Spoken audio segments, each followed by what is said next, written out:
ప్రవాహము వచ్చినట్లు సమస్త అన్యజనులు దానిలోనికి వచ్చెదరు. ఆ కాలమున సియోనులో నుండి ధర్మశాస్త్రము, యెరూషలేములో నుండి యెహోవా వాక్కు బయలు వెళ్ళెను. జనములు గుంపులు గుంపులుగా వచ్చి యాకోబు దేవుని మందిరముకు యెహోవా పర్వతమునకు మనం వెళ్ళుదాము రండి, ఆయన తన మార్గముల విషయమై మనకు బోధించును, మనం ఆయన త్రోవలలో నడుచుదుము అని చెప్పుకొందరు. ప్రభు ఈ భాగం ద్వారా మనతో మాట్లాడుగాక. ఈ భాగంలో దేవుని మందిరాన్ని గురించి యెషయా ప్రవక్త ద్వారా దేవుడు సెలవిచ్చాడు. దేవుని మందిర పర్వతాన్ని గురించి. దేవుని మందిర పర్వతం ఎక్కడుంది? ఇది యెరూషలేము. యెరూషలేములో దేవుని యొక్క మందిరం ఉంది. ఇశ్రాయేలు సమాజం ఆనాడు దేవుని మందిరం, వాళ్ళు ఎక్కడున్నా వారికి ఇప్పుడు మనకంటే ఊరికొక కాలనీకి ఒక మందిరం ఉంది. ఇశ్రాయేలుకైతే ఒకటే మందిరం ఉండేది యెరూషలేములో. ఆ మందిరానికి వాళ్ళు ఎక్కడున్నా 12 గోత్రాల వాళ్ళు ప్రతి సంవత్సరం 3 పండుగలకు వాళ్ళకి వచ్చేవాళ్ళు. పస్కా పండుగకు వచ్చేవాళ్ళు, పెంతెకోస్తు పండుగకు వచ్చేవాళ్ళు, పర్ణశాల పండుగకు వచ్చేవాళ్ళు. వాళ్ళు ఎక్కడున్నా వారు రావాలి. ఏటికి 3 మార్లు నీ ప్రజలు, నీ పురుషులందరూ నీ దేవుడైన యెహోవా సన్నిధిని కనబడాలని దేవుని నియమం. ద్వితీయోపదేశకాండం 16వ అధ్యాయం 16వ వచనం, నిర్గమకాండం 23వ అధ్యాయం 17వ వచనంలో, ఇంకా అనేక చోట్ల సుమారు 6 ప్లేసెస్లో ఈ మాట రాయబడింది. ఏటికి 3 మార్లు నీ పురుషులందరూ నీ దేవుడైన యెహోవా సన్నిధిని కనబడవలెను. ఆ క్రమంలోనే యేసుప్రభువు వారు కూడా ప్రతి సంవత్సరం యెరూషలేముకు వచ్చినట్టు రికార్డులు ఉన్నాయి. యేసుప్రభువు వారు యోహాను సువార్త 2వ అధ్యాయం 23వ వచనంలో ఆయన పస్కా పండుగ సమయమున యెరూషలేములో ఉండగా అని రాయబడింది. తర్వాత అది ఆయన పరిచర్యలో మొదటి సంవత్సరం. తిరిగి 6వ అధ్యాయం 4వ వచనంలో యూదుల పస్కా పండుగ సమీపించనని రాయబడి ఉంది. అది 2వ సంవత్సరం పరిచర్యలో. తిరిగి యోహాను సువార్త 12వ అధ్యాయము 1వ వచనము, 13వ అధ్యాయం 1వ వచనాల్లో ఆయన పస్కా పండుగకు 6 దినముల ముందుగా యెరూషలేముకు బేతనీకి వచ్చినట్టుగా మనం చూస్తాం. బేతనీ తర్వాత యెరూషలేముకి వెళ్ళాడు. ఎందుకు? గాడిద పిల్ల మీద ఎక్కి మటలాదివారం దినం యెరూషలేముకి వెళ్ళాడు. ఆ వారం దినాలు ఆయన పగలంతా యెరూషలేములో దేవాలయంలో పరిచయం చేసినాడు. సాయంత్రం కాగానే బేతనీకి వెళ్ళాడు. అట్లా వారం దినాలు ఆఖరి వారం అట్లా పరిచర్య చేసినాడు. ఆఖరిలో యెరూషలేములోనే ఆయన హతమార్చబడినాడు, సిలువేయబడినాడు, పాతి పెట్టబడినాడు. తిరిగి 3వ దినాన విజయశాలి లేచినాడు. కాబట్టి యెరూషలేములో నుండే యేసుప్రభువు వారు మరి ఆయన సిలువ వేయబడిన స్థలం యెరూషలేము. దేవుని యొక్క నివాస స్థలము, దేవుని ఆలయం ఉన్న స్థలం యెరూషలేము. కాబట్టి యెరూషలేముకంతా ప్రఖ్యాతి ఉంది. రెండోది, ప్రపంచంలో చూస్తే ప్రపంచం నడిబొడ్డున ఉన్నది యెరూషలేము. కాబట్టి దేవుడు ప్రతి మనుష్యునికి సమీప దూరంలో ఉండాలని ఒక స్థలాన్ని ఎంపిక చేసుకున్నాడు. ఆ స్థలమే యెరూషలేము. ప్రపంచం అంటే భూమి సర్క్యులర్గా ఉంది. రేడియస్ అంటే సెంటర్, దానికి కేంద్రము యెరూషలేము. ఇది యెరూషలేమే కదా. అన్ని జనుల మధ్య నేను దాన్ని ఉంచి తిని, యెహెజ్కేలు 5వ అధ్యాయము 5వ వచనంలో అన్ని జనులలో నేను దాన్ని ఉంచి తిని అని దేవదేవుడు సెలవిచ్చారు. అలాగే యెహెజ్కేలులోనే ఇంకా 2-3 చోట్ల భూమి నట్టనడుమ నివసించు జనము అని రాసినాడు. కాబట్టి యెరూషలేము అనేది భూమికి నట్టనడుమున్న భాగమని మనం తెలుసుకోవాలా. యెరూషలేము అంటే ప్రతి మనుషునికి సమాన దూరంలో ఉంది. అంటే దేవుడు ప్రతి మనుషునికి సమాన దూరంలో ఉన్నాడని మనం తెలుసుకోవాలి. యెరూషలేము యొక్క ప్రాముఖ్యత చాలా ప్రశస్త, దానికి ఉన్న ప్రాశస్త్యము చాలా విలువైంది. వాస్తవంగా దావీదు కాలం వరకు యెరూషలేము అనే పేరు లేదు. కానీ యెరూషలేము అనే పేరు ఎప్పుడు వచ్చింది అంటే ఆ స్థలంలో యెబూసీయులు అనే వాళ్ళు నివసిస్తూ ఉండినారు. దావీదు 2వ సమూయేలులో 5వ అధ్యాయంలో 6 తర్వాత అధ్యాయంలో చూస్తే ఆయన దావీదు యెరూషలేముకు వచ్చినప్పుడు యెబూసీయులు అనే వాళ్ళు కనాను జాతుల్లో 7 జాతుల వారిలో ఒక జాతి వారు ఆ కొండ మీద పర్వతం మీద నివాసం ఏర్పాటు చేసుకున్నారు. ఎవరైతే యెబూసీయులను ఆ పర్వతం నుంచి వెళ్ళగొడతారో వారిని సైన్యాధిపతిగా చేస్తానని ప్రకటించినప్పుడు యోవాబు అందరికంటే ముందుకు ఎక్కిపోయి అక్కడున్న యెబూసీయులందరినీ వెళ్ళగొట్టినాడు. కాబట్టి అక్కడ నుండి తర్వాత దావీదు దానికి వెనక అంటే యెరూషలేముకి వెనక ప్రక్క అంటే పశ్చిమ భాగంలో ఒక స్థలాన్ని కోట కట్టించి దానికి దావీదుపురం అని పేరు పెట్టినాడు. అదే సియోను. సియోనున్నా యెరూషలేమన్నా ఒక్కటే. పాత నిబంధనలో రాబోయే దినాల్లో సియోను అని పిలువబడుద్ది. సియోను అనే పేరు యెషయా గ్రంథంలో 45 సార్లు కనపడుతుంది. సియోను సియోను సియోను. ఈ సియోనే రాబోయే దినాల్లో ప్రపంచానికి అది కేంద్రం అవుతుంది, అంటే అడ్మినిస్ట్రేటివ్ సెంటర్ అవుతుంది. కారణం ఏంటంటే యేసు ప్రభు వారు రాబోయే దినాల్లో రాజు అయి యెరూషలేములో ఉంటే రాజ్య పరిపాలన చేస్తాడు. ఎప్పుడంటే యేసు ప్రభు వారు మధ్యాకాశం నుండి భూమి మీదకి వచ్చేటప్పుడు. యేసు ప్రభు వారి యొక్క రెండవ రాకడలో మనం జాగ్రత్తగా గమనించాలి. 4 సంభవాలు ఉన్నాయి. మొదటిది, యేసు ప్రభు వారు మధ్యాకాశంలోకి వస్తారు. అప్పుడు ఎవరు చూడరు, సంఘం ఎత్తబడుతుంది. యేసు ప్రభు వారు ఎప్పుడైతే మధ్యాకాశానికి వస్తారో వెంటనే సంఘం ఎత్తబడుతుంది. ఎప్పుడైతే సంఘం ఎత్తబడుతుందో క్రీస్తు విరోధి వెంటనే బయటకు వస్తాడు. తెర వెనుకున్నాడు, అప్పుడు తెర మీదకు వస్తాడు. 2వ దశలోనిక పత్రిక 2వ అధ్యాయము 7వ వచనం చదువుదామా? 2వ దశలోనికైలకు 2వ అధ్యాయం. ధర్మ విరోధ సంబంధమైన మర్మము ఇప్పటికే క్రియ చేయుచున్నది. ఇది వరకు అడ్డగించున్నవాడు మధ్య నుండి తీసివేయబడి వరకే అడ్డగించును. అప్పుడు ఆ ధర్మ విరోధి బయలుపరచబడను. ప్రభు అయిన యేసు తన నోటి ఊపిరి చేత వారిని సంహరించి తన ఆగమన ప్రకాశము చేత నాశనం చేయను. యేసు ప్రభు వారు మధ్యాకాశంలోకి వచ్చినప్పుడు 4 ఈవెంట్లు జరుగుతాయి. యేసు ప్రభు వారు మధ్యాకాశంలోకి రాగానే సంఘం ఎత్తబడుతుంది. పరిశుద్ధాత్మ దేవుడు అప్పటి వరకు క్రీస్తు విరోధిని అడ్డుకుంటూ వాడిని ఆపుతూ ఉంటాడు. ఎప్పుడైతే ఆయన మధ్యాకాశంలోనికి యేసు ప్రభు వారు వస్తారో సంఘాన్ని తీసుకొని పరిశుద్ధాత్మ దేవుడు మధ్యాకాశానికి వెళతారు. ఎప్పుడైతే పరిశుద్ధాత్మ దేవుడు మధ్యాకాశానికి సంఘాన్ని తీసుకొని పోతారో వెంటనే క్రీస్తు విరోధి ప్రత్యక్షమవుతాడు. క్రీస్తు విరోధి బయటకు వస్తాడు. అప్పటి వరకు తెర మీదే ఉన్నాడు. క్రీస్తు విరోధి అప్పుడు ప్రత్యక్షం అవటానికి వాడు దేవుడు కాదు, కానీ వాడు తెర వెనుకుంటాడు. ఎందుకంటే వాడిని అడ్డుకుంటున్నది పరిశుద్ధాత్మ దేవుడు. కాబట్టి వెంటనే క్రీస్తు విరోధి బయటకు వస్తాడు, వాడిని తాను బయలుపరుచుకుంటాడు. ఆ తర్వాత ఏం జరుగుతుంది? క్రీస్తు విరోధి బయలుపరచబడగానే దానియేలు 70వ వారం అమల్లోకి వస్తుంది. అదే 7 సంవత్సరాల శ్రమకాలం. 4 ఈవెంట్లు ఎట్ ఏ టైం జరుగుతాయి. ఈ 4 ఈవెంట్లు యెరూషలేము చుట్టూనే ఆధారం చేసుకునే జరుగుతాయి. ప్రపంచానికి ఇప్పుడు యెరూషలేమే ప్రధానికి కేంద్రం. ఏది జరిగినా యెరూషలేము లేకుండా ప్రపంచం యొక్క ఆలోచనలో యెరూషలేము ఉంది. యెరూషలేము ఇప్పటికి 46 సార్లు దాడులు జరిగాయి. 23 సార్లు ఒకరి చేతిలో నుంచి ఒకరి చేతిలోకి పరిపాలన మారింది యెరూషలేము. ఇప్పుడు కూడా ఇశ్రాయేలీలు ఇప్పుడు ఏలుబడి చేసుకుంటున్నారు. అది క్రీస్తు అంటే 1948వ సంవత్సరం మే మాసం 16వ తేదీన వారికి స్వాతంత్రం వచ్చింది. యేసు ప్రభువును సిలువ వేసిన కారణాన, ఆయన రక్తం మా మీద మా పిల్లల మీద ఉండుగాక అని ఒట్టు పెట్టుకున్న కారణాన రోమా చక్రవర్తి టైటస్ క్రీస్తు శకం 70వ సంవత్సరంలో యెరూషలేము మీద దాడి చేసి యెరూషలేములో ఉన్న స్త్రీ పిల్లల్ని పురుషుల్ని వృద్ధులందరినీ చంపి కత్తివాత హతం చేశాడు. గర్భిణీ స్త్రీల కడుపులు చీల్చాడు. పసిపిల్లలు తల్లు ఒళ్ళో ఉన్న పసిపిల్లలందరినీ పైకి ఎగరేసి కింద పడుతుంటే కత్తి పెడితే కత్తి మీద పడి 2 ముక్కలు అయిపోయినారు. అట్లా యెరూషలేము వీధుల్లో గుర్రాలు నడిపిస్తే గుర్రం కళ్ళెం అందే అంత మటుకు రక్తం పారించాడు రోమా చక్రవర్తి టైటస్. ఆ తర్వాత ఇశ్రాయేల్ దేశము ప్రపంచ పటంలో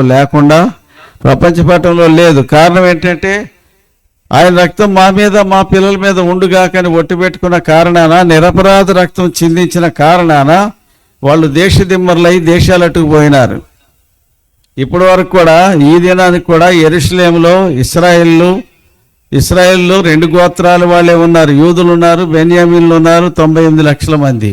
కానీ మిగతా 10 గోత్రాల వారు ప్రపంచం ఆయా దేశాల్లో చెదిరిపోయి ఉన్నారు.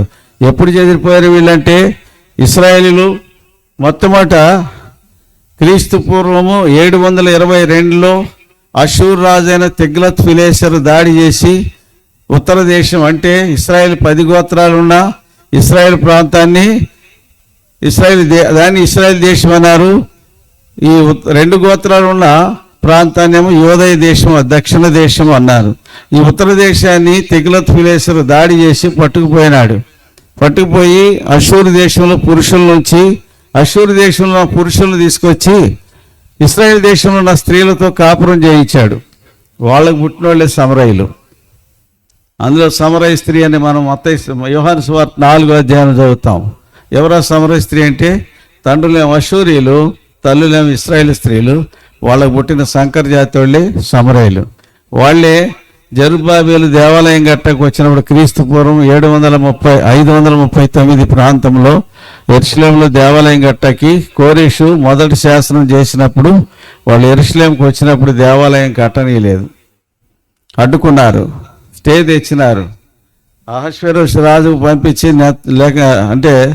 లెటర్ పంపించి స్టే తెచ్చినారు, పని జరగకుండా ఆపు చేసినారు. తర్వాత మళ్ళీ అర్థహాస్యస్తా, తర్వాత దర్యావేష రాజులు వచ్చిన తర్వాత తిరిగి మళ్ళీ అంటే క్రీస్తు పూర్వము 457 కంటే ముందు, కొద్ది సంవత్సరాల ముందు, సుమారు 60 సంవత్సరాల దేవుని మందిరం పైన ఆగిపోయింది. తర్వాత అక్కడ మందిరం కట్టబడిన తర్వాత క్రీస్తు పూర్వం 457లో ఎజ్రా వచ్చాడు. ఎజ్రా వచ్చి ఇశ్రాయేల్ ప్రజలకు ధర్మశాస్త్రం, యూదులకి ధర్మశాస్త్రం నేర్పించడం మొదలుపెట్టాడు. తర్వాత రిఫార్మేషన్. ఆ తర్వాత ఆయన వచ్చిన 13 సంవత్సరాలకి క్రీస్తు పూర్వం 444లో నెహెమియా వచ్చి పడిపోయిన పట్టణ ప్రాకారాలను కట్టాడు. ఇది పడిపోయిన యెరూషలేము యొక్క చరిత్ర. ఎందుకు జరిగింది ఇదంటే, ఇశ్రాయేల్ వారు ఏం చేశారు? దేవుడిని విడిచిపెట్టారు. ఆయన చెప్పిన 10 ఆజ్ఞల్లో ప్రాథమికమైన ఆజ్ఞ, నేను తప్ప వేరొక దేవుడు నీకు ఉండకూడదు. పైన ఆకాశం అందే కానీ, క్రింద భూమి అందే కానీ, భూమి కింద ఉండి నీళ్ళ అందే కానీ దేని రూపం నేను చేసుకొనకూడదు, దాన్ని పూజింపకూడదు, దానికి నమస్కరింపకూడదు, దానికి సాగిలపడకూడదు అనేది ప్రాథమిక ఆజ్ఞ. కానీ వీళ్ళు ఏం చేశారు? ఇశ్రాయేల్ వారి యూదులు ఏం చేశారు? విగ్రహాలు తెచ్చుకొని దేవతలను ఆరాధించడం మొదలుపెట్టారు. అలాగా ఇశ్రాయేల్ భ్రష్టు పట్టించిన వారిలో మొదటి వాడు యెరోబాము. ఆ రాజైన సొలొమోను యొక్క కుమారుడైన రెహబాము కాలంలో క్రీస్తు పూర్వం 930 సంవత్సరంలో సొలొమోను చనిపోయినాడు. చనిపోయిన తర్వాత రాజ్యానికి వచ్చాడు రెహబాము. ఆ రెహబాము రాజ్యానికి వచ్చిన తర్వాత రాజ్యం 2 ముక్కలైంది. అంటే ఆ యెరోబాము అనేవాడు ఇశ్రాయేల్లో 10 గోత్రాల్ని దేవుడు వాడికిచ్చి వాడిని ఉత్తర దేశం కింద వాడిని రాజుగా చేసినాడు. ఎందుకంటే అప్పటికే సొలొమోనే విగ్రహాలను ప్రతిష్ఠించి అమ్మోనియల్ దేవతను, మోయాబీల దేవతను, సీదోనియల్ దేవతను, ఈ దేవతలంటే ఉన్నత స్థలాలు ప్రతిష్ఠించి వాటికి గుళ్ళు కట్టించి, గోపురాలు కట్టించి వాళ్ళ విగ్రహారాధనని ప్రమోట్ చేసినాడు రాజైన సొలొమోను. కాబట్టి దేవుడు ఆయన రాజ్యాన్ని తీసుకొచ్చి 2 భాగాలు చేసి యెరోబాము అంటే ఎఫ్రాయిమీయుడైన నెబాతు కుమారుడైన యెరోబాము పరం చేసినాడు. చేసిన తర్వాత కొంతకాలానికి వాడు దూడల ఆరాధన తీసుకొచ్చినాడు. ఇశ్రాయేల్లో దూడలను ఆరాధించే క్రమంలోకి తెచ్చినాడు ఇశ్రాయేల్ని. అట్లా భ్రష్టు పట్టించాడు. వాడి తర్వాత కొంతకాలానికి యెజ్బేల్ వచ్చింది. ఆహాబ్ భార్య అయిన యెజ్బేలు, సీదోను స్త్రీ. ఆమె వచ్చి బయలుదేవతను ఆరాధించే క్రమాన్ని ఇశ్రాయేల్కి నేర్పి ఇశ్రాయేల్ ఇంకా భ్రష్టులుగా చేసింది. అలా ఇశ్రాయేల్ భ్రష్టత్వంలోకి నడిపించబడ్డారు. సజీవుడైన దేవుని విడిచిపెట్టి విగ్రహారాధికులయ్యి దేవుని విడిచిపెట్టిన కారణాన దేవుడు వాళ్ళని తీసుకుని అషూర్ రాజు చేతికి అప్పగించినాడు. యూదులు ఏమో తక్కువ తిన్నారంటే వాళ్ళు కూడా భ్రష్టుల యెరూషలేమును చూసి యెరూషలేములో వీధిలో పట్టణం ఇంటి మీద కూడా దేవతల యొక్క బలులు, అర్పణలు అర్పించినారు, నైవేద్యాలు వేసినారు. చూడండి ఒక మాట 7వ అధ్యాయము యిర్మీయా గ్రంథం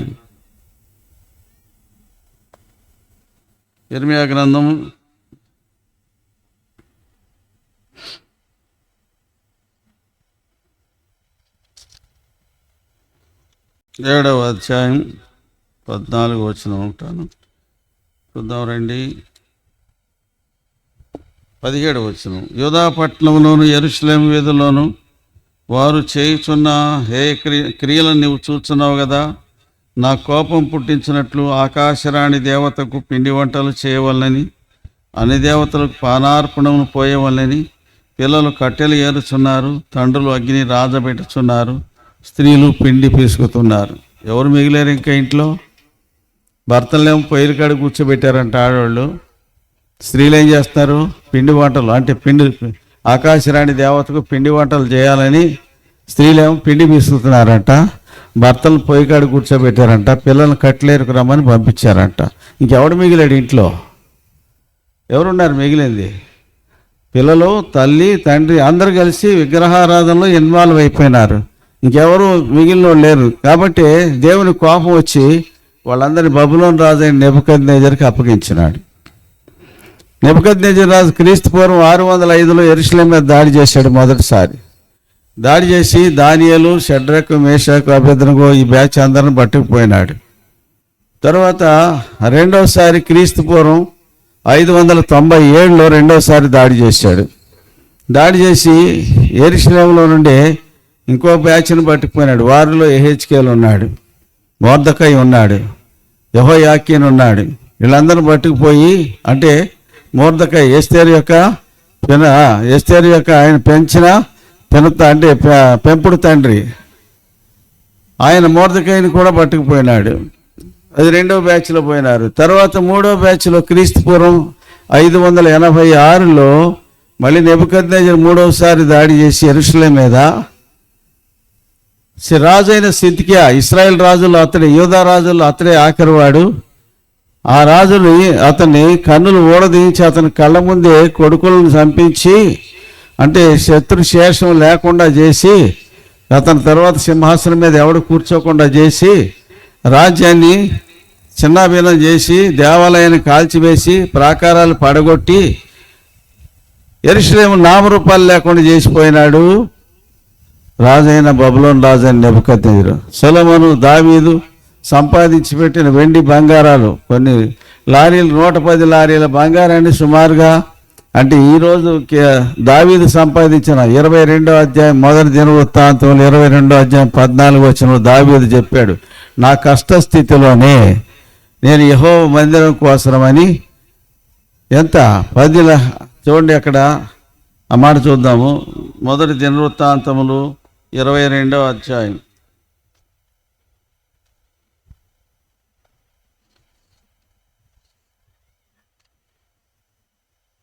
10 లక్షల మణుగుల బంగారం, 2 కోట్ల మణుగుల వెండి, తూచ సఖ్యముగానంత ఇత్తడి ఇనుము నేను సంపాదించిన అన్నాడు. ఎవరు? దావీదు. నా కష్టస్థితిలోనే. ఆ మాట దయతో గమనించండి. 22వ అధ్యాయం 14వ వచనం. ఇదిగో నేను నా కష్టస్థితిలోనే ప్రయాసపడి యెహోవా మందిరం కొరకు 2 లక్షల మణుగుల బంగారం, 10 కోట్ల మణుగుల వెండి, తోచా సఖ్యముగానంత విస్తారమైన ఇత్తడి ఇనుమును సమకూర్చి ఉన్నాను, మానును రాళ్లను సమకూర్చింది. ఓ దినం లెక్కేస్తే ఓపెన్ బైబిల్లో 1982లో నేను ఓపెన్ బైబిల్ కొన్నా. అప్పుడు దాని కిమ్మత్తు అప్పుడున్న బంగారం రేటు ప్రకారం ఆ బైబిల్లో ప్రింట్ చేశారు $759 బిలియన్. అంటే అప్పుడున్న లెక్క ప్రకారం 35,000 కోట్ల రూపాయలు కిమ్మత్తు గల బంగారాన్ని దావీదు సంపాదించి పెట్టాడు. దాన్ని ఇప్పుడు రేటు ప్రకారం వేస్తే 150,000 కోట్ల, అంటే 150 లక్షల కోట్ల బంగారం, కిమ్మత్తు గల బంగారాన్ని దావీదు సంపాదించి పెట్టాడు దేవుని ఇంటికి. ఇంత బంగారం దేవుని ఇంటికి దావీదు, అందుకే సొలొమోను గోడలకి బంగారాన్ని పొదిగించాడు. గోడల నిండా బంగారమే, మొత్తం అంతా మందిరం అంతా బంగారమే. అందుకే ఆ మందిరం చూడటానికి నా భూతో నా భవిష్యత్తు, అంటే భూతకాలంలో లేదు, భవిష్యత్ కాలంలో కూడా అలాంటి మందిరం ఉండబోదు అని దానికి ఉద్దేశం. కాబట్టి సకల దేశములో ప్రసిద్ధి దావీదు అంటాడు ఆ మాట చూడండి. అదే మొదటి దినవృత్తాంతములు 28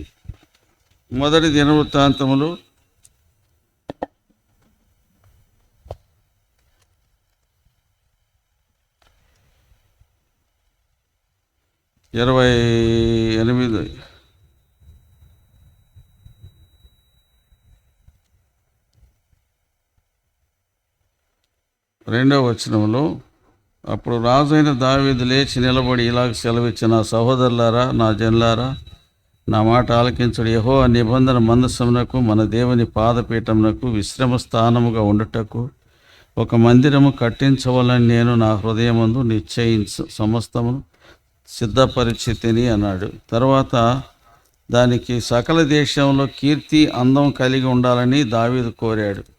కాబట్టి ఆ మందిరం కట్టడానికి ఇంత ప్రయాసపడి 29వ అధ్యాయం 3వ వచనంలో దావీదు అంటాడు, మరియు నా దేవుని మందిరం మీద నాకు కలిగి ఉన్న మక్కువ చేత నేను ప్రతిష్ఠితమైన మందిరం నిమిత్తము సంపాదించే వస్తువులు కాక నా సొంతమైన బంగారమును వెండిని నా దేవుని మందిరము నిమిత్తము నేను ఇచ్చేదను. దావీదు అట్లా సమర్పించుకొని ఆ మందిరం సమస్త దేశంలో కీర్తి ఘనత కలిగిందిగా ఉండాలని దావీదు కోరాడు. కారణం ఏంటంటే దావీదు దినాల్లో ప్రత్యక్షపు గుడారం లేదు. ఎందుకంటే సమూయేలు కాలంలో సమూయేలు చిన్నవాడిగా ఉన్నప్పుడు ఏలీ కుమారులు దుర్మార్గులై మందిరంలో దుర్మార్గపు క్రియలు చేశారు, వ్యభిచారం చేసినారు. తద్వారా దేవుడు ఆ మందిరాన్ని ఏం చేసినాడు? ఫిలిష్తీయుల చేతికి అప్పగించినాడు. ఫిలిష్తీయులు దాడి చేసి మందిరాన్ని చిన్నభిన్నం చేసినారు. 4వ అధ్యాయం 1 సమూయేలులో యుద్ధ భూమిలోకి తీసుకొని వెళ్ళారు నిబంధన మందస్సాన్ని యుద్ధ భూమిలోకి తీసుకెళ్ళడం ద్వారా జరిగిన నష్టం. ఫిలిష్తీయులు ఏం చేశారు? 4వ అధ్యాయం 10వ వచనంలో, అప్పుడు అత్యధికమైన వధ జరిగాను, ఇశ్రాయేల్లో 30,000 కాల్బలము కూరెను, నిబంధన మందసము పట్టబడెను, హోప్ని పీనహాసులోని 2 కుమారులు చంపబడ్డారు అని రాయబడి ఉంది. తర్వాత ఆ నిబంధన మందసం ఫిలిష్తీయుల దేశంలో 7 మాసాలు ఉంది. అక్కడి నుంచి కొండ మీద ఉన్న అబీనాదాబు ఇంటికి వచ్చింది. కొండ మీద ఉన్న అబీనాదాబు ఇంట్లోనే దావీదు కాలం వరకు ఉంది. సమూయేలు కాలం 52 సంవత్సరాలు, సౌలు కాలం 40 సంవత్సరాలు, అంటే 92 సంవత్సరాలు. తిరిగి దావీదు మందిరం కట్టాలనుకున్నాడు, కానీ మందిరం కట్టడానికి కావలసిన సమస్తం సమకూర్చి పెట్టాడు. కానీ ఆ మందిరం కట్టడానికి దేవుడు పర్మిషన్ ఇవ్వలే. ఎందుకంటే అమాయకులైన అనేక మందిని యుద్ధాల్లో నువ్వేం చేసావు? రక్తం చెందించావు, రక్తం ఒలికించావు. కాబట్టి నీ కుమారుడైన సొలొమోను ద్వారా నేను ఆ మందిరం కట్టిస్తా అన్నాడు దేవుడు. ఆ కారణాన్ని బట్టి దావీదుకి మందిరం కట్టడానికి అన్ని వసతులు, అన్ని సౌకర్యాలు, సౌలభ్యాలు ఉన్నప్పటికీ కూడా దేవుని మందిరం కట్టడానికి ఆయనకి దేవుడు పర్మిషన్ ఇవ్వని కారణాన స్థలం సిద్ధపరిచాడు. ఎక్కడ సిద్ధపరిచాడు అంటే మోరియా పర్వతం మీద. మోరియా పర్వతమే యెరూషలేము. 2వ దినవృత్తాంతములు 3వ అధ్యాయం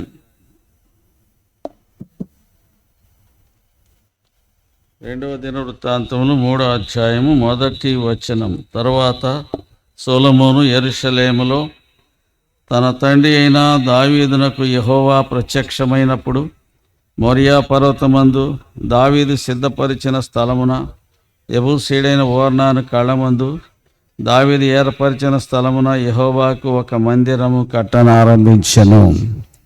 సొలొమోను కట్ట మొదలెట్టాడు. ఎక్కడ? మోరియా పర్వతం. మోరియా పర్వతం ఎక్కడుంది?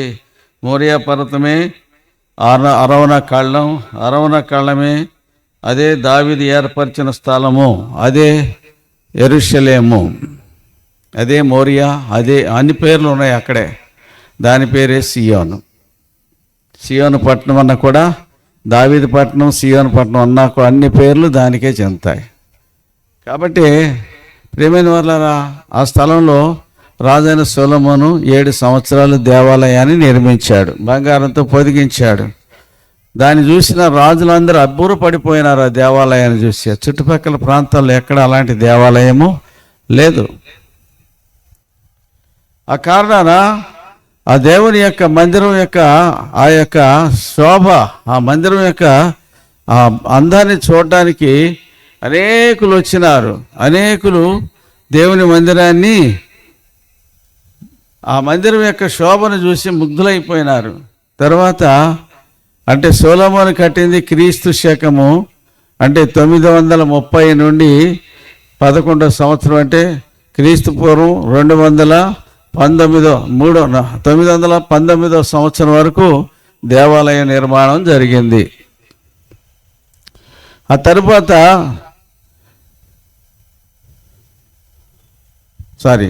970లో రాజు అయినాడు. 970 నుండి అంటే 11 సంవత్సరాలంటే 969 అంతవరకు మందిరం నిర్మాణం జరిగింది.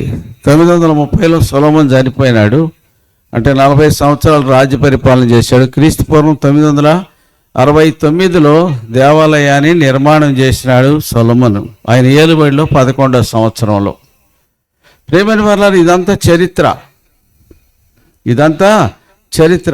అది కట్టిన సుమారు 400 సంవత్సరాలకి బబులోను రాజు అయిన నెబుకద్నెజరు యెరూషలేము మీద దాడి చేశాడు. 300 సంవత్సరాలకి ఆ దేవాలయాంతని కాల్చివేసినాడు.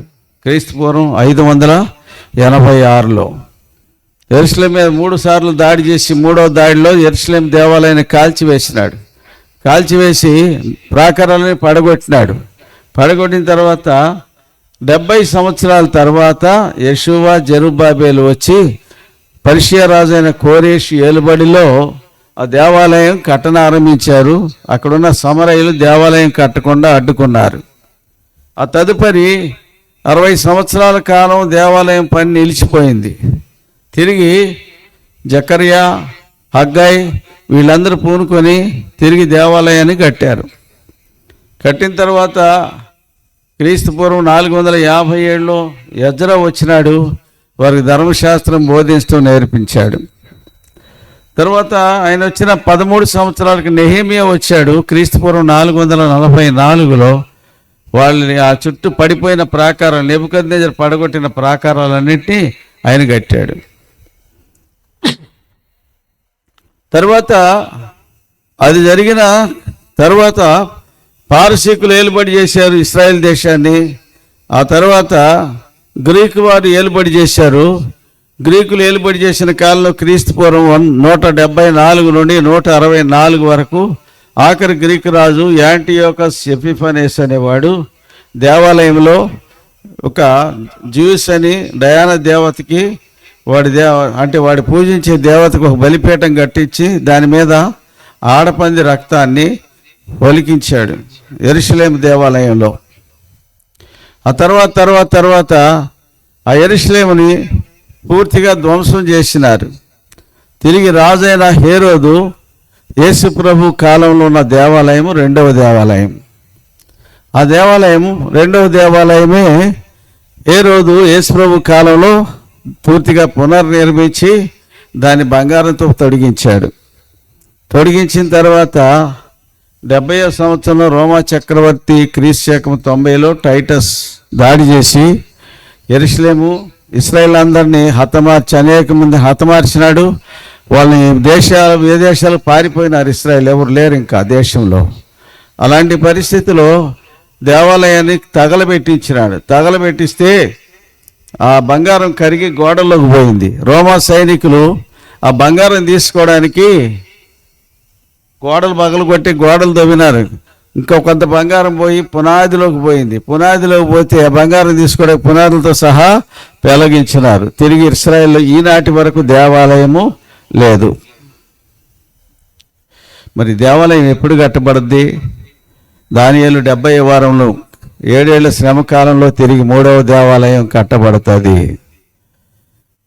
దానిలోనికి అదే ఇప్పుడు మనం చూడబోయే దేవాలయము ఇశ్రాయేల్లో యెరూషలేములో దేవాలయం అనేది యేసుప్రభు వారి కాలంలో ఉన్న దేవాలయము, రాజైన హేరోదు కట్టించిన దేవాలయం.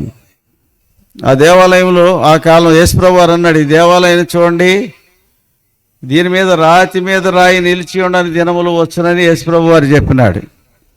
యేసుప్రభు వారు చిరువైపోయి చనిపోయి తిరిగి లేచి పునరుద్ధరణై పరలోకానికి వెళ్ళిన 41 సంవత్సరాలకి రోమా చక్రవర్తి టైటస్ దాడి చేశాడు. యేసు ప్రభు వారి యొక్క శిలువ రక్తం అంటే చిందించిన రక్తం, నిరపరాధ రక్తం చిందించకూడదు. నిరపరాధ రక్తం చిందిస్తే ఆ దోషం మనుషులు భరించాల్సిందే. హేబేలు రక్తం చిందించినందుకు కయ్యనికి దేవుడు అంటే అతనికి దేశ దిమ్మరి అంటే అతనికి ఒక ముద్ర వేసినాడు. వీడి నరహంతకుడు, వీడితో ఎవరు సహవాసం చేయవద్దు. అందుకే కయ్యని అన్నాడు, నా దోష శిక్ష నేను భరించలేనంత గొప్పది. తరువాత రాజైన దావీదు ఊరియాను చంపించాడు. ఊరియాను చంపిస్తే రాజుకు కూడా దేశ బహిష్కారం జరిగింది అతని కుమారుడైన అబ్షాలోము ద్వారా. నెత్తి మీద గుడ్డేసుకుని కాళ్ళకి చెప్పులు కూడా లేకుండా ఏడ్చుకుంటూ యోర్దాను దారి ఏడ్చుకుంటూ పోయినాడు దావీదు. ఎంతకాలం అంటే అబ్షాలోము సుమారు 3 మాసాల కాలం అబ్షాలోము ఉన్నంతకాలం దావీదు యెరూషలేములోకి రాలే. తిరిగి దావీదు అంటే దేశ దిమ్మరు ఎందుకైనాడంటే ఊరియా అమాయకుడైన ఊరియా రక్తం, నిర్దోషి రక్తం చిందించిన, నిష్కారణంగా చిందించిన పాపానికి. ఇది జరిగిన కొన్నాళ్ళకి రాజైన మనష్షే, హిజ్కియా కుమారుడైన మనష్షే యెషయా ప్రవక్తని తలకిందులుగా వేలాడి చేసి రంపంతో మధ్యలో నడిమి పైనుంచి నడిమికి కిందకి 2గా చీరించాడు, రంపంతో కోయించాడు ప్రవక్త అని యెషయాని. ఆ నిరపరాధ రక్తం చిందించిన కారణాన చూడండి 2వ రాజులు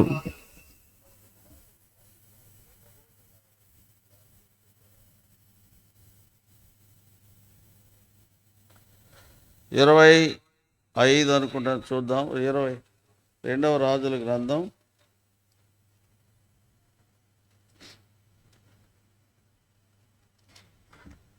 24వ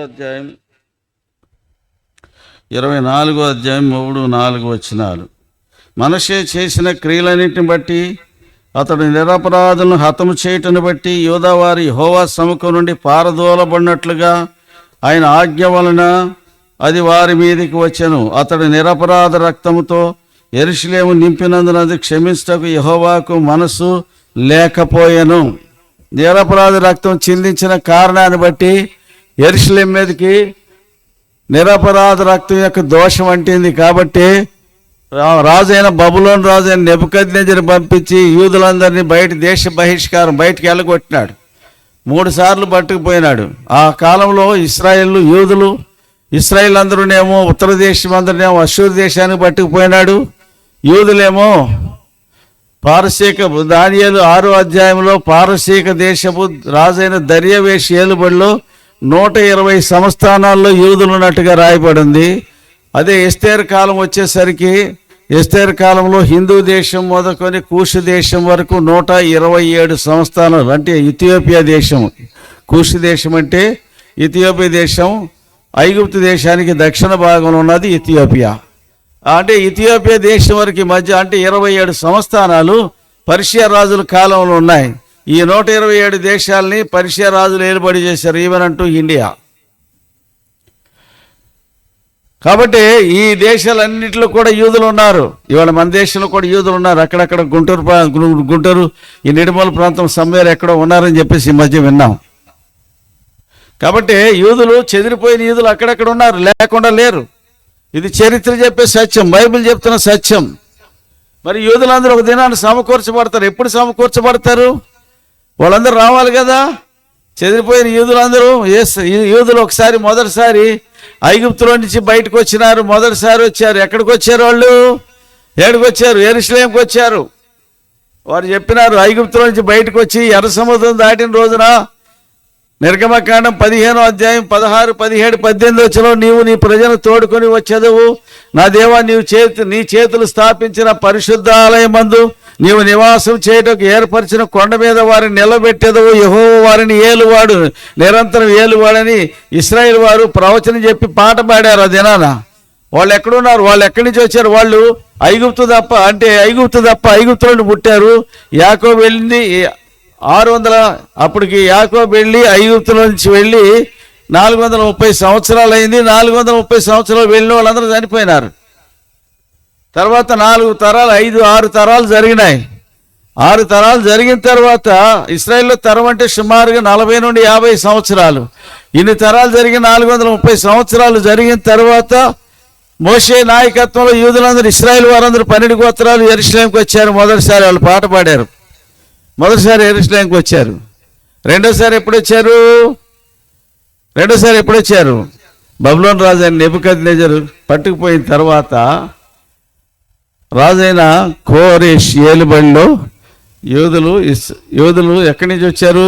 బబులోను దేశానికి రెండోసారి వచ్చారు. కేవలం 49,897 మంది వచ్చారు. వెళ్ళింది లక్షల్లో, వచ్చింది వేలల్లో. మరి మిగతా వాళ్ళందరూ బయట దేశాల్లో ఉన్నారండి. వాళ్ళు ఎప్పుడు వస్తారు?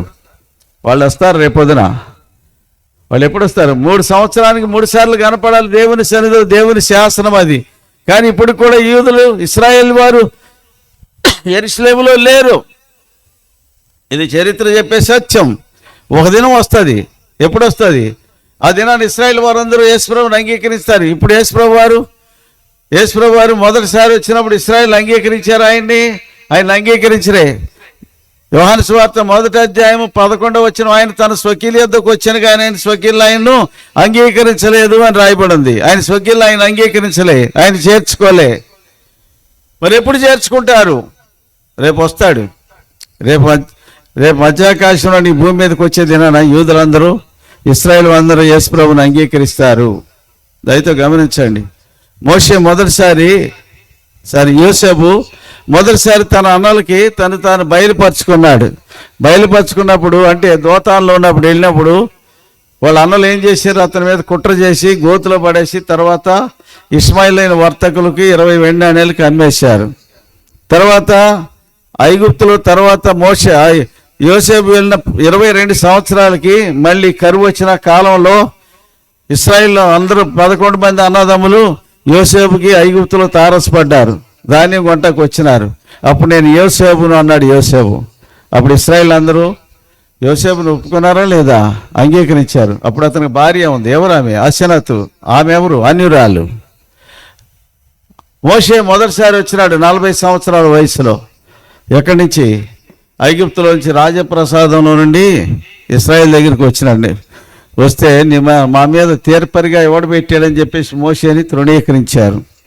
తర్వాత అతను మిద్యాను అరణ్యంలో పోయి మిద్యాను అరణ్యంలో 40 సంవత్సరాలు గొర్రెలను కాసి 40 సంవత్సరాల తర్వాత దేవుని యొక్క ప్రేరేపణ చేత యూదులు ఇశ్రాయేల్ మధ్యలోకి వచ్చినప్పుడు ఇశ్రాయేల్ అతన్ని అంగీకరించినారు. అతని నాయకత్వాన్ని అంగీకరించినారు. ఐగుప్తు నుంచి వెళ్ళడానికి మోషేని అంగీకరించినారు. అప్పుడు అతనికి భార్య ఉంది. ఎవరామె? సిపోరా, అన్యురాలు, మిద్యాను యాజకుడైన ఇత్రో కుమార్తె.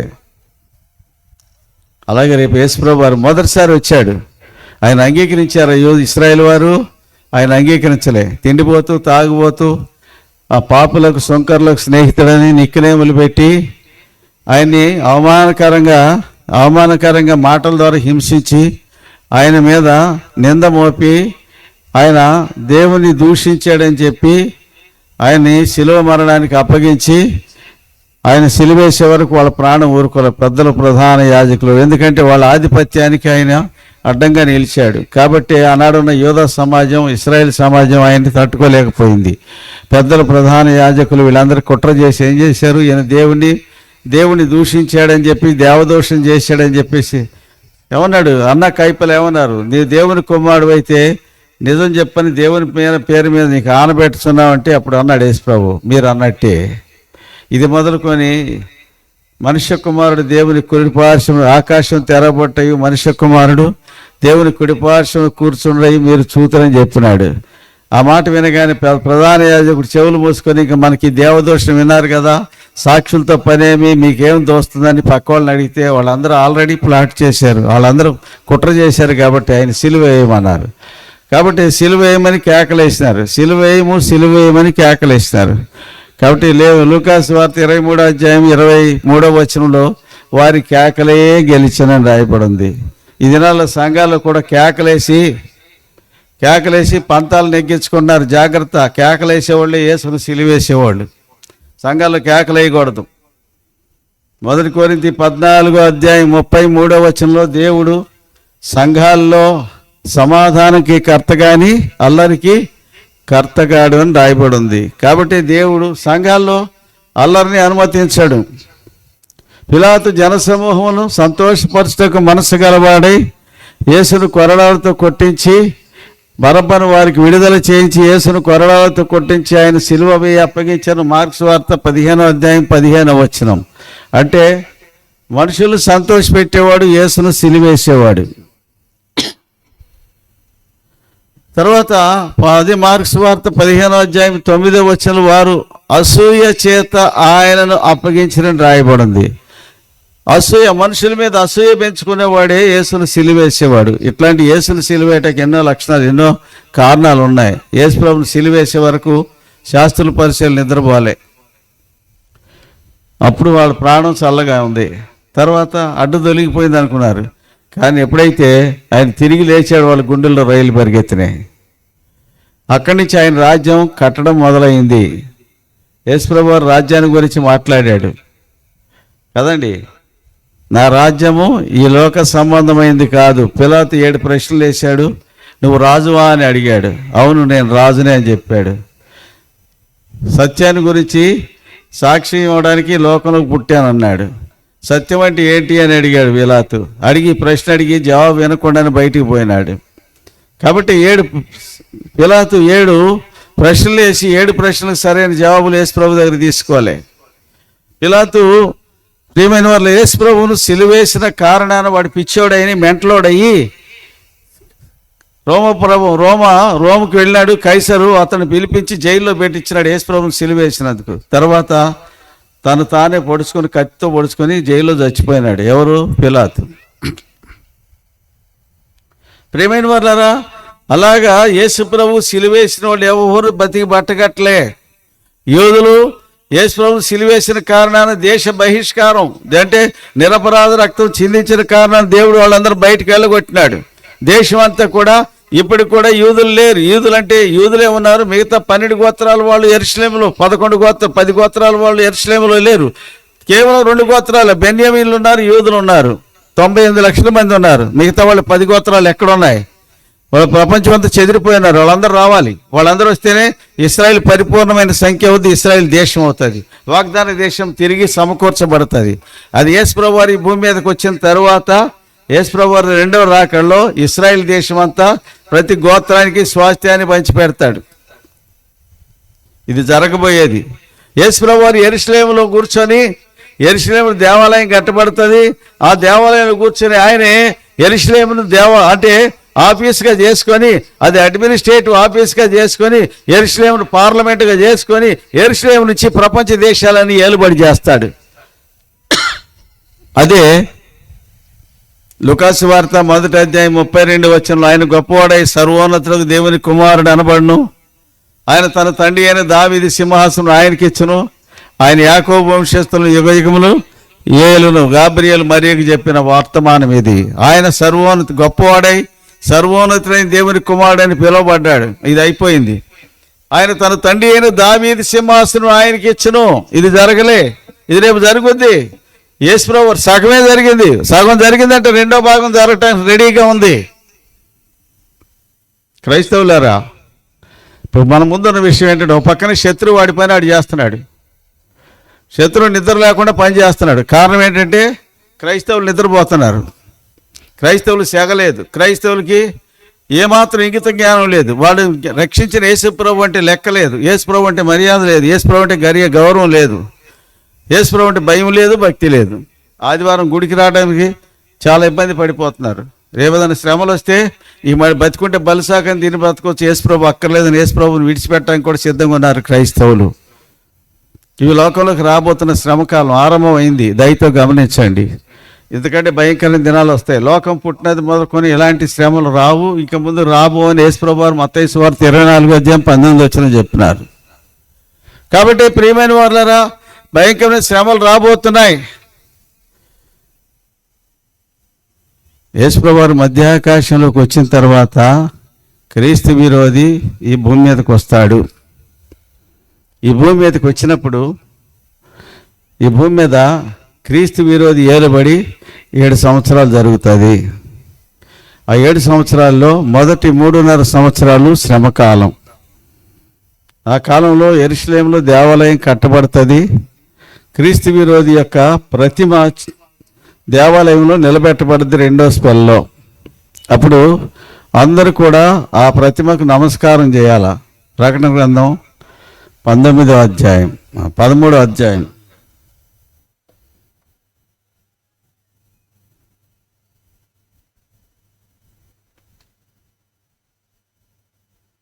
ప్రకటన గ్రంథం 13వ అధ్యాయం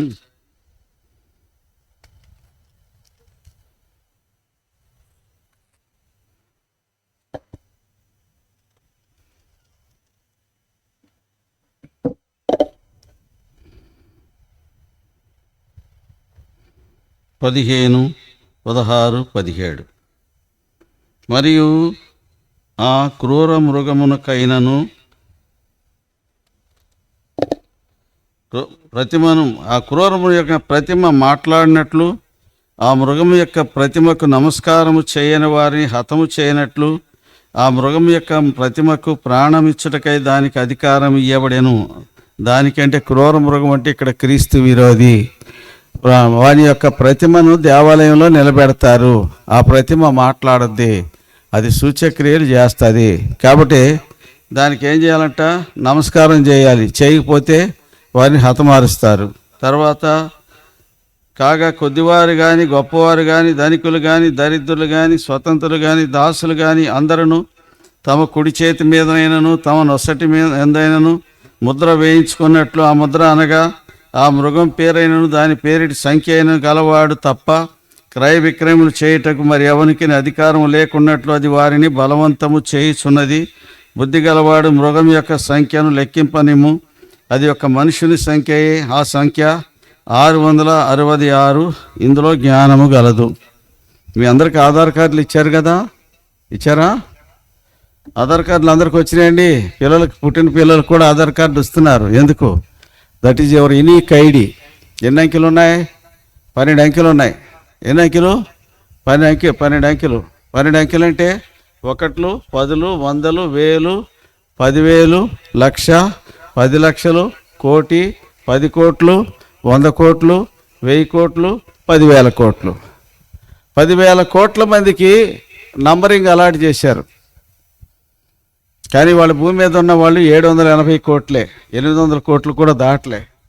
780 కోట్ల మందే ఉన్నారు. 10,000 కోట్ల జనాభా పెరిగేంత వరకు కూడా సరిపోయే నంబర్ అది. ప్రతి ఒక్కరికి నంబరింగ్ స్కీమ్ ఇచ్చారు. 12 అంకెలు యూనిక్ ఐడి. అంటే నాకు ఇచ్చే నంబర్ మీకు అక్కడ ఎవరికి, ప్రపంచంలో ఎవరికి ఉండదు. ఇంకా ప్రపంచం మొత్తానికి 10,000 కోట్లకు సరిపోయిన నంబరింగ్ ఇచ్చారు. అయితే గమనించండి, ఊరికేవలే ఆధార్ నంబర్ ఊరికేవలే, అది మీ ఇంటికి వచ్చి ఇచ్చారు. నీకు రేషన్ కార్డు కావాలంటే 4 జతల చెప్పులు అరిగితే కానీ నీకు రేషన్ కార్డు రాదు. అదే నీకు ఆధార్ కార్డు ఇంటికి వచ్చి మరీ ఇచ్చారు. ఎందుకు ఇచ్చారు? దానికి కొన్ని వేల కోట్లు అరేంజ్ చేసి ఒక వ్యక్తిని దానికి రిప్రజెంటేటివ్గా అపాయింట్ చేసి ఆయనకి ఆ బాధ్యతలు అప్పచెప్పి సుమారు 15 ఏళ్ల క్రితం ఈ ప్రాజెక్టు భారతదేశం కూడా, మన ప్రభుత్వం కూడా అమల్లోకి తెచ్చింది. నా నంబర్ ఉంది 44 25 36 15 0855. 12 నంబర్లు, 12 అంకెలు ఉన్నాయి. అంటే ప్రతి మనిషికి ఒక నెంబర్ ఉంది. ప్రతి మనిషికి ఒక నంబర్ ఉంది.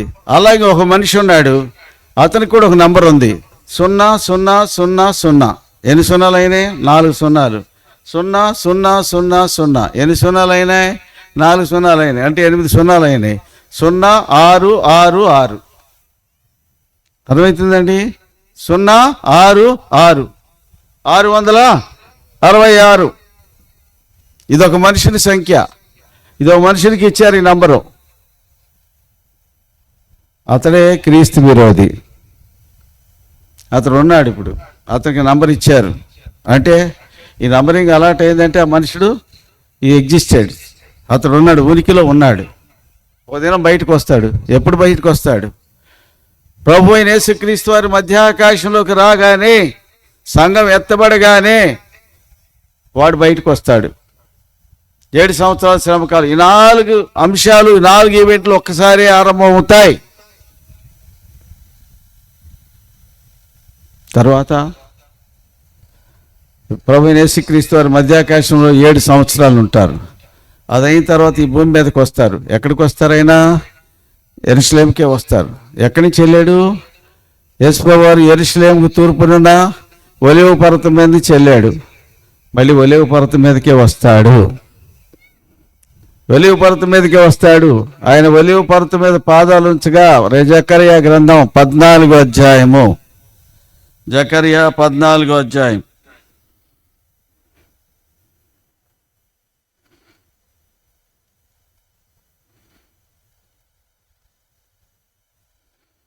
జకర్యా గ్రంథం 14వ అధ్యాయము 4వ వచనం. ఆ దినమున యెరూషలేము ఎదుట తూర్పు తట్టు ఉన్న ఒలీవ కొండ మీద ఆయన పాదములు ఉంచగా ఒలీవ కొండ తూర్పు తట్టునకు పడమటి తట్టునకు నడిమికి విడిపోయి సగము కొండ ఉత్తరపు తట్టునకు సగము కొండ దక్షిణపు తట్టునకు జరుగును గనుక విశాలమైన లోయ ఒకటి ఏర్పడను.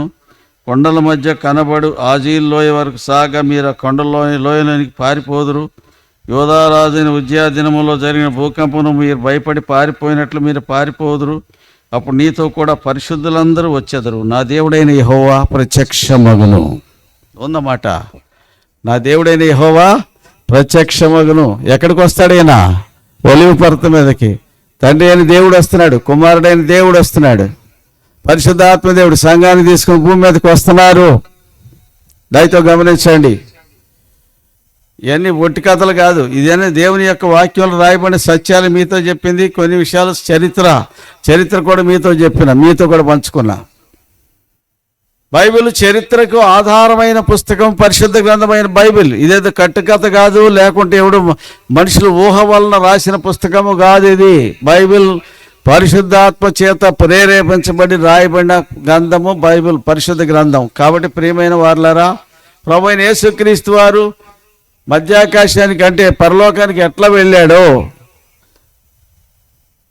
అపోస్తలుల కార్యం 1వ అధ్యాయం 11వ వచనంలో శిష్యులు ఒలీవ కొండ వరకు వెళ్ళినారు. ఆయన ఒలీవ కొండ మీద నుంచి ఆరోహణం అయినప్పుడు ఇది దేవదూతలు ఆయన వారితో ప్రత్యక్షం ఏం చెప్పినారు? గలిలయ మనుషులారా, మీరెందుకు నిలిచి ఆకాశం తట్టు తేరి చూస్తున్నారు?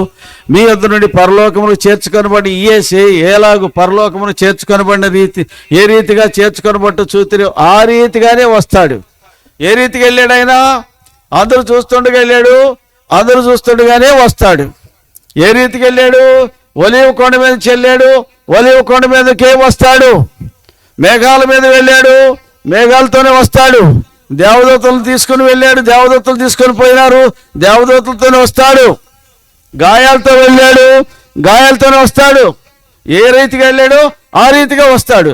ఎక్కడి నుంచి వెళ్ళాడు అక్కడికే వస్తాడు. వచ్చేది నిజమే. ఇప్పుడు మనం బైబిల్ జకర్యా గ్రంథం 14వ అధ్యాయం 4వ వచనం చూసాం. ఇంకేముంది జకర్యా 14:4లో 4వ అధ్యాయం చూద్దాం రండి. ఇంకొక మాట 12వ అధ్యాయం 2-3 వచనాలు. నేను యెరూషలేము చుట్టూ ఉన్న జనులందరికీ మత్తు పుట్టించు పాత్రనుగా చేయబోచున్నాను. శత్రువులు యెరూషలేమును ముట్టడి వేయగా అది యోధా మీదికి వచ్చును. ఆ దినమందు నేను యెరూషలేమును సమస్త జనులకు బరువైన రాయిగా చేతును. దాన్ని ఎత్తి మోయి వారందరూ మిక్కిలి గాయపడుదురు.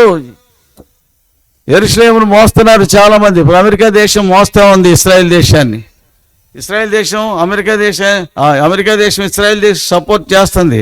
దాన్ని మోసే వాళ్ళందరికీ, దాన్ని సపోర్ట్ చేసే వాళ్ళందరికీ వాళ్ళ చేతులు ఏం చేస్తారంట? చేతులు నలుగుతాయి. బరువైన రాయి కింద పెడితే చేతులు ఎట్లా నలుగుతాయో దాన్ని ఎత్తి మోయి వారందరూ గాయపడుదురని రాయబడింది. బరువైన రాయిగా చేస్తున్నాను, మత్తు పుట్టించు పాత్రగా. అందుకే యెరూషలేము అంటే మత్తు జనాలకి. అది చూస్తే ఎట్లానే కానీ యెరూషలేమును స్వాధీనపరచుకోవాలి. పాలస్తీనా లిబరేషన్ ఆర్గనైజ్ పిఎల్ వాళ్ళు దాన్ని ఎప్పటి నుంచో ట్రై చేస్తున్నారు. ఎందుకంటే 1853 సంవత్సరాలు యూదులు ఇశ్రాయేలు లేరు కనుక వాళ్ళు తిష్ట వేశారు. కాబట్టి ఈ దేశం మాది అని ఇశ్రాయేల్ దేశాన్ని వాళ్ళు క్లెయిమ్ పెడుతున్నారు. కానీ ఒక దినం వస్తుంది, ఆ దినాన దేవుడు ఇశ్రాయేల్ దేశాన్ని వారికి విడగొట్టి ఐక్యరాజ్య సమితి అనే సంస్థ ఏర్పరచబడి దానికోసం ఏర్పాటు చేసి 1948వ సంవత్సరంలో మే మాసం 16వ తేదీన దానికి స్వాతంత్రం ఇచ్చి ప్రపంచ పటంలో 153వ దేశంగా దానికి ప్రవేశం కల్పించారు. దానికి ఒక ఐడెంటిటీ ఇచ్చారు, 153వ దేశంగా. కాబట్టి ఇశ్రాయేల్ దేశం 1800 సంవత్సరాల పైచీలకు ప్రపంచ పటం లేదు. కారణం ఏంటంటే యేసుప్రభుని సిలువేసిన కారణాన ఇప్పుడు యేసుప్రభును అదే ప్రదేశం మీదకి మళ్ళీ యేసుప్రభు రాబోతున్నాడు. అదే యెరూషలేము. దేవుని మందిరం అక్కడే కట్టబడుతుంది. అదే ప్రపంచానికి అడ్మినిస్ట్రేటివ్ సెంటర్ అవుతుంది. కాబట్టి ఆ దినాన యెరూషలేము లోకానికి మత్తు పుట్టించే పాత్ర. మత్తు పుట్టించే పాత్ర అంటే దాని అర్థం ఏంటి? ఇశ్రాయేల్ చూస్తే జనాలకు మత్తు ఎక్కిపోద్ది. ఇశ్రాయేల్ అంటే అంత కచ్చి, చాలామందికి అంత కోపం, చెడ్డ కోపం ఇశ్రాయేల్ అంటే. అదే సమయంలో రేపు ఒక దినం వస్తుంది, ఎప్పుడైతే యేసు ప్రభు వారు మధ్యాకాశం భూమికి వచ్చి యెరూషలేమును దేవాలయంలో కట్టించబడి యెరూషలేములో ఆయన రాజుగా సింహాసనాసీనుడై కూర్చున్న తర్వాత ఇప్పుడు లోకమంతా సాతాను బంధించబడతాడు 1000 సంవత్సరాలు. ప్రకటన గ్రంథం 20వ అధ్యాయము 2వ వచనము. సాతాను తాను అంటే పాతాళంలో బంధించబడతాడు. సాతాను భూమి మీద లేడు గనుక, భూమి మీద మోసం చేసే మనుషులు ఉండరు గనుక, మనుషులు కుట్ర కుళ్ళు కుతంత్రాలు ఉండవు గనుక దేవునికి లోబడతారు. మనుషులందరూ లోబడి యేసుప్రభుని అంగీకరిస్తారు. అది వినాలా? అందుకే అది ఇప్పుడు మనం చదివాం, రండి మనం యాకోబు దేవుని మందిరానికి వెళదాం అన్నారు. అదినానా ఈ ప్రవచనం నెరవేరబోతుంది. యోధులందరూ ఆ దినాన యెరూషలేముకి వస్తారు. ఇశ్రాయేల్ వాళ్ళందరూ యెరూషలేముకి వస్తారు. ఇశ్రాయేల్ వాళ్ళందరూ యేసుప్రభుని అంగీకరిస్తారు, యేసుప్రభుని చేర్చుకుంటారు. వాళ్ళు ప్రక్షాళన చేసుకుంటారు. మేము పాపం చేసామని ఒప్పుకుంటారు. వాళ్ళ పాపాలన్నీ యేసుప్రభు పాదాల దగ్గర ఒప్పుకుంటారు. యోసేపు అనులు యోసేపు దగ్గర ఒప్పుకున్నట్టు, మోషే ఇశ్రాయేల్ మోషే దగ్గర ఒప్పుకున్నట్లు. ప్రియమైన వాళ్ళారా, రేపు యేసుప్రభు వచ్చినప్పుడు, రెండో రాకడలో వచ్చినప్పుడు ఆయనకి భార్య ఉంటుంది. ఎవరామె? సంఘం. ఎవరామె? యూదురాలు కాదు, అన్యురాలు. ఎవరామె? అన్య స్త్రీ. ఎవరు అన్య స్త్రీ అంటే అదే సంఘం. ఈ సంఘాన్ని తీసుకుని భూమి మీదకి వస్తాడు. అందుకే మాట నా దేవుడు నా ప్రభు అయిన యెహోవా ఆ దినం ప్రత్యక్షమగును కదండి. ప్రభు అయిన దేవుడు ఆ దినాన్ని ప్రత్యక్షం అవుతాడు. అదే మాట తెస్సలోనిక పత్రిక 4వ అధ్యాయంలో 14వ వచనంలో పౌలు రాశాడు, యేసు మృతి పొంది తిరిగి లేచినని మనం నమ్మినేడలా అదే ప్రకారము యేసునందు నిద్రించిన వారిని దేవుడు ఆయనతో కూడా వెంటబెట్టుకొని వచ్చును. అంటే అర్థం ఏంటంటే యేసునందు, యేసు అంటే పాత నిబంధన, క్రీస్తు అంటే కొత్త నిబంధన, ప్రభు అంటే 1000 ఏళ్ల పరిపాలన. యేసు ప్రభు వారు 1000 సంవత్సరాల పరిపాలనలోనే ప్రభు అని పిలువబడతాడు. యేసు రక్షకుడు, యేసు రక్షకుడు, క్రీస్తు అభిషిక్తుడు, ప్రభు 1000 ఏళ్ల పరిపాలనలో పరిపాలన చేసే రాజు. యేసు ప్రభు రాజ్యం వెళ్తాడన్న సంగతి యెషయా గ్రంథం 9వ అధ్యాయం 6వ వచనంలో చదువుతాం.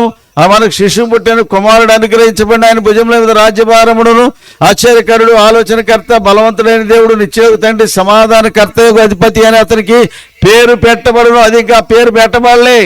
రేపు ఎప్పుడు పెట్టబడితే రేపు యేసు ప్రభు రాజా యెరూషలేములో కూర్చున్నప్పుడు ఆ పేరు వస్తుంది ఆయనకి. ఆశ్చర్యకరుడు, ఆలోచనకర్త, బలవంతుడైన దేవుడు, నిత్యోగ తండ్రి, సమాధానకర్త. లోకవంతుడికి సమాధానం తెచ్చేవాడే గనుక సమాధానకర్త అని పేరు పెడతారు ఆయనకి. ఇంకేముంది? ఇది మొదలుకొని దానికి వృద్ధి క్షేమము కలుగునట్లు సర్వకాలం సింహాసనం రాజ్యమును నియమించును. సింహాసనం రాజ్యం, దావీదు సింహాసనం రాజ్యాన్ని నియమిస్తాడు దేవుడు. ఆ సింహాసనం మీద యేసు ప్రభు వారు కూర్చొని లోకాన్ని ఏలుబడి చేస్తాడు. ఇది రాబోయే సత్యం, రాబోయే దృశ్యం. ఇది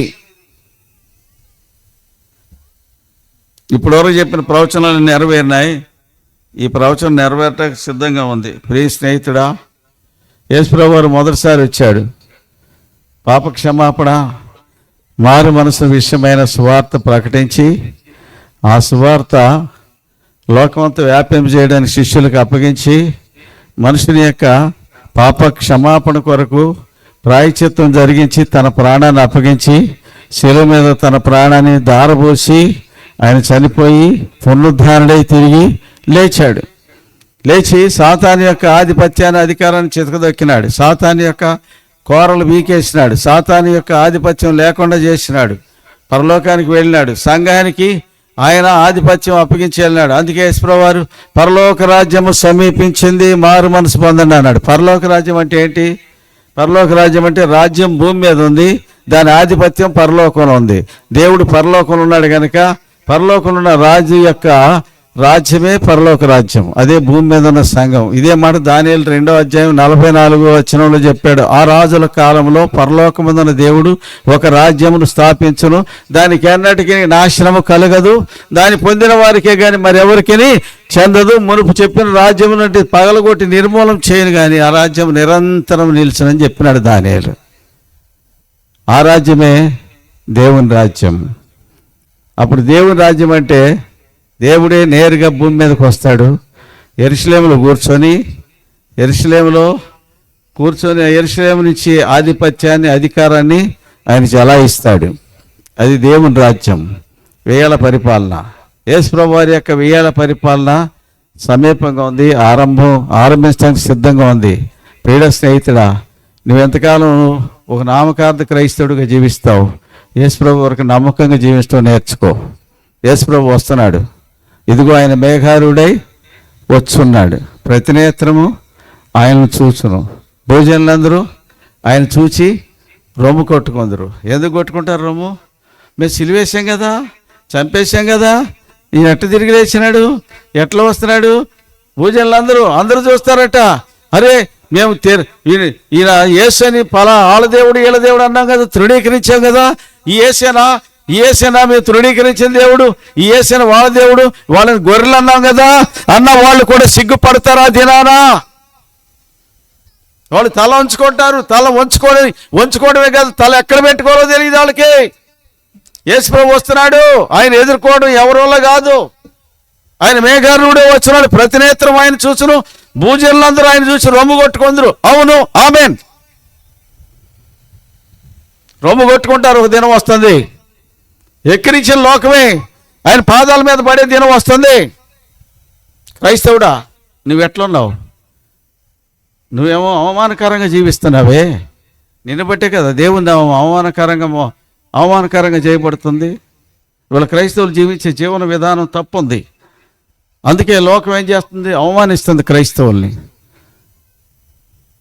ఎందుకు అవమానించబడాలి? అవమానించబట్టక మనం చేస్తున్న నేరం ఏంటి? సజీవుడైన దేవుని మనం అంగీకరించాం, మన పాపాల కోసం ప్రాణం పెట్టిన దేవుని మనం అంగీకరించాం. ఇది సత్యం. యేసుప్రభువు వచ్చింది సత్యం.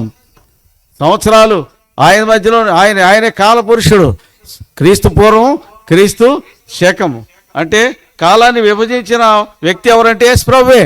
క్రీస్తుకు ముందు, క్రీస్తుకు తర్వాత. అంటే కాలాలు ఎవరి గురించి మాట్లాడుతున్నాయి? నీ పుట్టినరోజు చెప్పుద్ది. నువ్వు అంటే క్రీస్తు శకంలో పుట్టావా, క్రీస్తు పూర్వం పుట్టావా? అంటే నీ పుట్టుకే, నీ డేట్ ఆఫ్ బర్త్ చెప్తుంది యేసుప్రభుని గురించి. యేసుప్రభు లేకుండా బీసీయో లేకుంటే ఏడియో అది లేకుండా నీ పుట్టికింది ఏది లేదు. ఓసారి గుంటూరు సియోనికి వెళితే ఒక కుర్రాడు అడిగాడు, అంకుల్ యేసుప్రభు నిజంగా పుట్టాడా అన్నాడు. ఇంతకు నువ్వు ఎప్పుడు పుట్టావయ్యా అన్న. 64లో పుట్టా అన్నాడు. 64 అంటే 264 మరి ఏడియా బీసీయా అని అడిగా. అనేసరి తెల్లమోహం వేశాడు. అరే నాయన, నీ పుట్టినరోజుని అడగరా, అది చెప్పుద్ది. ఏమని? నువ్వు యేసుక్రీస్తు ప్రభు ముందు పుట్టావో వెనక పుట్టావో, అది లేకుండా నీ పుట్టినరోజు లేదు. యేసుప్రభు లేకుండా నీ పుట్టినరోజు లేదయ్యా. కాబట్టి నీ పుట్టినరోజు చెప్పాలంటే యేసుప్రభుని గురించి చెప్పాల్సిందే. క్రీస్తు పూర్వంలో పుట్టావా, క్రీస్తు శకంలో పుట్టావా అనేది నీ పుట్టినరోజే చెప్తుంది. తర్వాత వాడు బుర్రగీక్కుండా పోయినాడు. ప్రియమైన వాళ్ళని దయతో గమనించండి. యేసుప్రభు రాబోతున్నాడు. ఆయన ఎదుర్కొంటావా? ఎదుర్కోగలవా? ఈ రాత్రి నీ పాపాలు నొప్పు. ఇక్కడి నుంచి ఊరికే పోకు. దయచేసి ఎవరు వెళ్ళకండి, అయిపోయింది. ఎవరు వెళ్ళకండి, ఎవరు లేవకండి. మీరు ఎందుకు వచ్చారు? ఏమి వినడానికి వచ్చారు? వచ్చి ఏమి తీసుకుపోతున్నారు? ఏమి పొందకుండా పోతే సుఖమేముంది? మారుమనసు పొంది మారుమనసు పొంది యేసుప్రభు ఇచ్చే ఆశీర్వాదం పొంది తద్వారా మీకు క్షేమం. రేపు రాబోయే 7 సంవత్సరాల శ్రమకాలంలో వచ్చే శ్రమ నుండి తప్పించబడతావు. యేసుప్రభు యొక్క రక్తంలో కడగబడితే ఎత్తబడే సంఘంలోకి వస్తావు. ఆ శ్రమలు నీకు ఉండవు. సంఘం ఎత్తబడే సంఘంలో నువ్వు రావాలి. ఎత్తబడే సంఘంలో రావాలంటే నీ పాపాలు క్షమించబడాలా, యేసు రక్తంలో నీ పాపాలు కడగబడాలా, నువ్వు యేసు ప్రభువుని అంగీకరించాలా, ఆయన బిడ్డగా, ఆయన కుమారుడిగా, కుమార్తెగా స్వీకరించాలా. అది లేకుండా నువ్వు విడబడితే లోకం పుట్టినది మొదలుకొని భయంకర శ్రమలోంచి నువ్వు వెళ్ళాలి. ఆ శ్రమలు లేకుండా చేయడానికే కదా యేసు ప్రభు మధ్యాకాశంలోకి వస్తున్నాడు. మరి దానికోసం నువ్వేం చేయాలి? క్రయం చెల్లించక్కరా. నువ్వు కూర్చున్న చోట మోకరించి యేసు ప్రభు నేను పాపిని, నా పాపాలు క్షమించు, నీ రక్తంలో నా పాపాలు కడుగు, నీ బిడ్డగా చేసుకో. ఈ మాటలు చెప్పండి చాలు. చేద్దాం ఆ పని. మీకు చెప్పాను, చరిత్ర చెప్పా, చరిత్రను ధ్యానించాం, బైబిల్ ఏం చెప్తుందో ధ్యానించాం. కాబట్టి ఈ రాత్రి తీర్మానం చేసుకుని వెళ్ళు. తీర్మానం లేకుండా వెళ్ళొద్దు. నువ్వు ఎట్లా వచ్చావు అలా పోకు, నీ క్షేమం కాదు. నువ్వు ఒకవేళ అట్లా మొండితనంగా పోయావు, 7 సంవత్సరాల శ్రమకాలం నీకు ఎదురుగా ఉంది, రెడీగా ఉంది. యేసు ప్రభు వచ్చేది ఖాయం, నువ్వు విడబడేది అంతకన్నా ఖాయం. పోయి కొరితో నెత్తుకోవద్దు. యేసు ప్రభు దహించు అగ్ని, ఆయన చేతిలో పడొద్దు. ఈ రాత్రి దయచేసి మోకాళ్ళ మీదకి రండి. కుర్చీలో కూర్చున్నాడు, అలా కూర్చోండి.